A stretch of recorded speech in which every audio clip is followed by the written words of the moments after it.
This news is brought to you by Z-Mobile, അമ്പലം road, Cherupuzha. Navajyothi കോളേജിലെ 2025-26 അധ്യയന വർഷത്തെ കോളേജ് ഡേ ആഘോഷമായ തരംഗ് വൈവിധ്യമാർന്ന കലാപരിപാടികളോടെ ആഘോഷിച്ചു. ആഘോഷ പൊലിമയിൽ വിദ്യാർത്ഥികളും അധ്യാപകരും ഒരുപോലെ പങ്കുചേർന്നു. Payyanur block panchayat president K Joy പരിപാടിയുടെ ഉദ്ഘാടനം നിർവഹിച്ചു. College principal doctor K Somasekharan അധ്യക്ഷത വഹിച്ചു.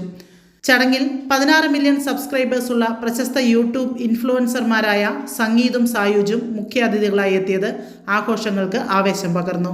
ചെറുപുഴ ഗ്രാമപഞ്ചായത്ത് president Lysamma Panakkal, standing committee chairman Praveen K D, college director father Sijoy Paul, college bursar father Arun James എന്നിവർ ചടങ്ങിൽ ആശംസകൾ അർപ്പിച്ച് സംസാരിച്ചു. ഉദ്ഘാടന ചടങ്ങുകൾക്ക് ശേഷം വിദ്യാർത്ഥികളുടെയും അധ്യാപകരുടെയും വിവിധ കലാപരിപാടികളും അരങ്ങേറി. പരിപാടിയുടെ മുഖ്യ ആകർഷണം പ്രശസ്ത മ്യൂസീഷ്യൻ വരുൺ വിശ്വനാഥിന്റെ നേതൃത്വത്തിൽ നടന്ന സംഗീത വിരുന്നായിരുന്നു. മ്യൂസിക് ബാൻഡ് പെർഫോമൻസോടെയാണ് ആഘോഷങ്ങൾ സമാപിച്ചത്. ഞങ്ങൾ കുറച്ച് ക്വസ്റ്റ്യൻസ് ചോദിക്കാം. ഈ കോളേജിലെ എല്ലാവർക്കും ചോദിക്കാൻ ആഗ്രഹമുള്ള കുറച്ച് ക്വസ്റ്റ്യൻസ് ആണ്. സോ ഡബ് സ്മാഷിലാണ് നിങ്ങൾ സ്റ്റാർട്ട് ചെയ്യുന്നതെന്നാണ് നമ്മൾ വിക്കിപീഡിയ ഒക്കെ നോക്കിയപ്പോൾ കണ്ടത് അല്ലേ? ഓക്കെ. സോ ഡബ് സ്മാഷിൽ തുടങ്ങി ടിക്ടോക്ക് മുതൽ തുടങ്ങിയ ജേണിയാണ് നിങ്ങളുടെ. അപ്പോൾ ടിക്ടോക്ക് ഇപ്പോൾ ഇൻസ്റ്റാഗ്രാമിൽ റീൽസ് ചെയ്യുന്നു. ഇപ്പം എന്താണ് പറയാനുള്ളത്? അല്ല, ഇതിനെല്ലാം താങ്ക്സ് പറയേണ്ടത് കൊറോണയോടാണ്.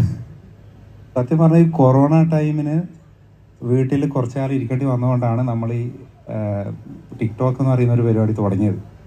നമ്മൾ നല്ല ഒരുവിധം ഇപ്പോൾ ഈ കാണുന്ന സോഷ്യൽ മീഡിയ ഇൻഫ്ലുവൻസേഴ്സിൽ ഒരുവിധ ആൾക്കാരെല്ലാം യൂട്യൂബേഴ്സ് ആയാലും ഒരുവിധ ആൾക്കാരെല്ലാം ആ ഒരു ടൈമിലാണ് തുടങ്ങിയിട്ടുണ്ടാവുക. നമ്മളും അതുപോലെ തുടങ്ങി. ഇവരപ്പോൾ കപ്പിൾസ് ആയിരുന്നു, ഏട്ടനും ഏട്ടത്തിയും. ഞാൻ അവരെ വെച്ച് ചെയ്യാൻ തുടങ്ങി വീഡിയോ.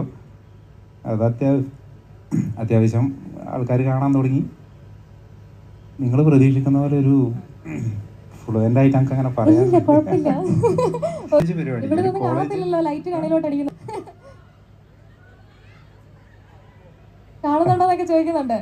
ആ, കാണുന്നുണ്ട്. എല്ലാവരും ഹായ് ഒക്കെ കാണിക്കുന്നുണ്ട്. നമ്മളെ കണ്ണിൽ ഫുൾ ലൈറ്റാണ് സത്യമായിട്ടും. അങ്ങോട്ടൊക്കെ ഒന്നും കാണുന്നില്ല കേട്ടോ. ഇവിടെ വെക്കുമ്പോൾ കുറച്ച് ലൈറ്റ് വന്നിട്ടുണ്ട്. ഓക്കെ, ഇനി എന്താ നമുക്ക് ചോദിക്കാനുള്ളതെന്ന് വെച്ചാൽ നിങ്ങളുടെ വീഡിയോസിൽ എല്ലാം ഫാമിലി കണ്ടന്റ് ആണല്ലോ. നിങ്ങൾ ഫാമിലിനെ മൊത്തം വെച്ചിട്ട് ചെയ്യുന്നു, അങ്ങനെയൊക്കെയാണോ നിങ്ങൾ ചെയ്യുന്നത്? ഇപ്പം നിങ്ങളുടെ ഫാമിലിയിലുള്ള അമ്മ, പിന്നെ വൈഫ് ആണെങ്കിൽ അവരെല്ലാവരും തുടക്കത്തിൽ എങ്ങനെയായിരുന്നു ഈ വീഡിയോ ചെയ്യുന്നതിനോട്? ആദ്യം ഇവർക്ക് മടിയായിരുന്നോ, പേടിയായിരുന്നോ? പിന്നെ ഈ ക്യാമറയുടെ മുന്നിൽ വന്നപ്പോൾ ഭയങ്കര പെർഫോമൻസ് കാണിച്ചോ?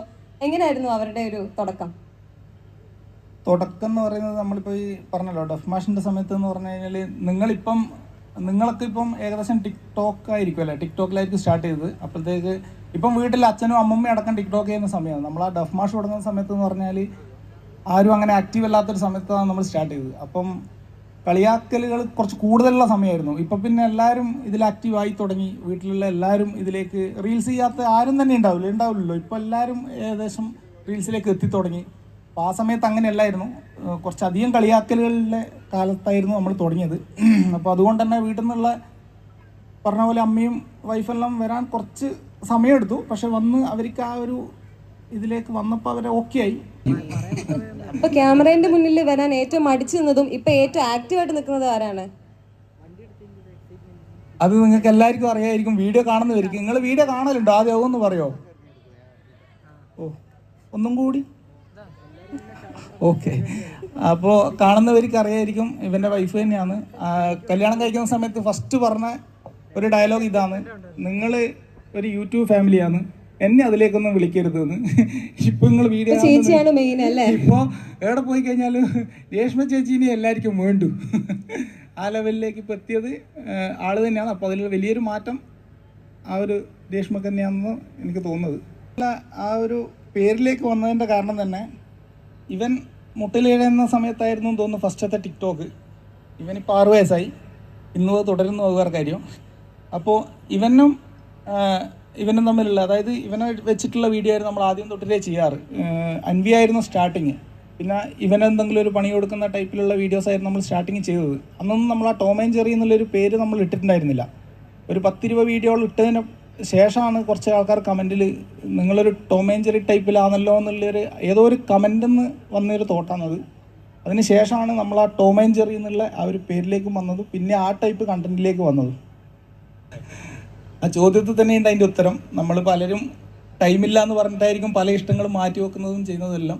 അതിനൊരു ഉദാഹരണം തന്നെയായിരിക്കും നമ്മളെന്ന് എനിക്ക് തോന്നുന്നു. കാരണം വർക്കിൻ്റേതായ തിരക്ക് രണ്ടാൾക്കും ഉണ്ട്. പക്ഷെ അത് നമ്മളെ ബാധിച്ചിട്ടില്ല എന്ന് പറയുന്നില്ല. അത് നിങ്ങൾക്കറിയാം, എന്തായാലും ഒരു ജോബ് ചെയ്യുമ്പോൾ അതിൻ്റേതായ ഒരു തിരക്കുണ്ടാവും. പക്ഷെ സമയം നമ്മൾ ഒരിക്കലും സമയം നമുക്കായിട്ട് നിന്ന് തരില്ല. അത് നിങ്ങൾക്കും അറിയാം. സമയം നമ്മൾ കണ്ടെത്തുക തന്നെ വേണം. റെസ്റ്റുകൾ കുറയും. പക്ഷേ അങ്ങനെ കണ്ടെത്തിയതുകൊണ്ടായിരിക്കാം നിങ്ങളിന്ന് നമ്മളെ ഇവിടത്തേക്ക് ഗസ്റ്റായിട്ട് വിളിച്ചതും നമുക്കിങ്ങനെ ഒരു അവസരം കിട്ടിയതും.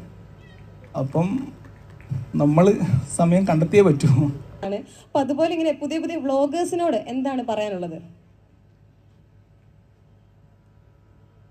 ഇന്ന് സോഷ്യൽ മീഡിയ എന്ന് പറയുന്ന ഒരു പ്ലാറ്റ്ഫോം ഒരുപാട് ജോലി സാധ്യതകളുള്ള ഒരു മേഖല തന്നെയാണ്, അതിലൊരു സംശയമില്ല. പക്ഷെ അതിനോടൊപ്പം എപ്പോഴും നമ്മളൊരു കരിയർ ഒരു സേഫാക്കി വെക്കുക. ഒരു ജോബ് അത് എൻ്റെ മാത്രം പേഴ്സണലൊരു അഭിപ്രായമാണ്. അത് നിങ്ങൾക്ക് എടുക്കുക, തള്ളിക്കളയുക, എന്തും ചെയ്യാം. പറയുന്നതിൻ്റെ കാര്യം എന്ന് പറഞ്ഞു കഴിഞ്ഞാൽ ഏത് സമയവും നിന്നും പോവുക, ഏത് സമയവും ഇത് ചിലപ്പം ഒരു സുപ്രഭാതത്തിൽ എന്ത് സംഭവിക്കുമെന്ന് പറയാൻ കഴിയില്ല. പക്ഷേ ഒരു ജോലിയും അല്ലെങ്കിൽ ഒരു തൊഴിലും നമ്മൾ പഠിച്ചു വെച്ച് കഴിഞ്ഞാൽ നല്ലതായിരിക്കുന്നതാണ് എൻ്റെ അഭിപ്രായം. പക്ഷേ കൂട്ടത്തിൽ ഇതുകൂടി കൊണ്ടുപോകാൻ പറ്റിക്കഴിഞ്ഞാൽ ബെറ്റർ. എന്തെങ്കിലേ ഉള്ളൂ അല്ലേ ഫ്രണ്ട്സ് എന്ന് വെച്ചാൽ? ആദ്യം നമ്മൾ ഒരു നാട്ടിൽ ഇതേപോലെ കോളേജ് എന്തെങ്കിലും പരിപാടി നടക്കുന്നുണ്ടെങ്കിൽ നമ്മൾ ബേക്കിൽ എവിടേക്കും പോയിരുന്ന് കാണുമായിരുന്നു. ഇപ്പോൾ ഈ സ്റ്റേജിൽ വന്ന് നിൽക്കാനുള്ളൊരു ഭാഗ്യം ഉണ്ടായി. അത് തന്നെ ഡിഫറൻസ്. അടിപൊളി. അത് തന്നെയാണ് നമ്മുടെ ഏറ്റവും വലിയ മോട്ടിവേഷനും. ഇവിടെ കുട്ടി ബ്ലോഗറും കൂടെ വന്ന് നിൽക്കുന്നുണ്ട്. എന്താണ് മോൻ എന്താണ് സ്റ്റേജിൽ നിൽക്കുമ്പോൾ പറയാൻ പറ്റുന്നത്? ഒരു ഹലോ പറയൂ. നല്ല നിറഞ്ഞിരിക്കുക വിട്ടു. ഓക്കെ, ശരി, താങ്ക് യു.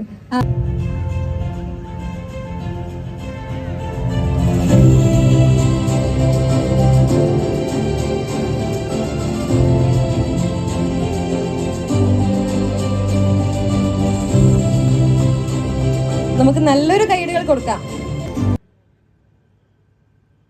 ഏറെ മനോഹരമായ ഈ സന്ധ്യയിൽ നിങ്ങളോടൊപ്പം അല്പസമയം ചെലവഴിക്കാൻ സാധിച്ചതിൽ ഞാൻ ഏറെ സന്തോഷിക്കുകയാണ്. പ്രിയപ്പെട്ട വിദ്യാർത്ഥികളെ, നിങ്ങളുടെ ജീവിതത്തിലെ മറക്കാനാവാത്ത ഏറ്റവും മനോഹരമായ നിമിഷങ്ങളിലൂടെയാണ് നാം കടന്നു പോകുന്നത്. സ്കൂൾ വിദ്യാഭ്യാസ കാലഘട്ടം ഏതൊരാളുടെയും മറക്കാനാവാത്ത അനുഭവങ്ങളാണ്. നല്ലൊരു വ്യക്തിത്വ രൂപീകരണത്തിൻ്റെ കാലഘട്ടം, അതുപോലെ തന്നെ ഈ കലാലയത്തിലെ അനുഭവങ്ങളും അറിവുകളും നല്ല സൗഹൃദങ്ങളും ഒക്കെ നല്ല പൗരന്മാരാക്കി നാളെയുടെ വാഗ്ദാനങ്ങളാക്കി മാറ്റുന്ന കലാലയം.